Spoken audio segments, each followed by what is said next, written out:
Россия продолжает атаковать Украину беспилотниками под ударом в основном южные регионы страны. По данным властей, в результате интенсивных бомбардировок в выходные погибли по меньшей мере 4 человека, 19 получили ранения. Воздушные силы ВСУ сообщили, что в ночь на воскресенье Россия запустила по Украине 97 БПЛА.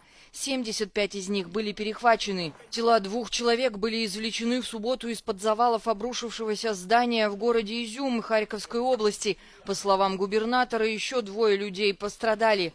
1 человек погиб и 4 получили ранения в восточной части Донецкой области, сообщили власти. В Херсонской области при обстрелах пострадали 7 человек. Также массированные атаки подверглись портовые, транспортные и промышленные объекты в Одесском регионе. Как заявил президент Владимир Зеленский, за последнюю неделю Россия запустила по Украине в общей сложности 1300 беспилотников.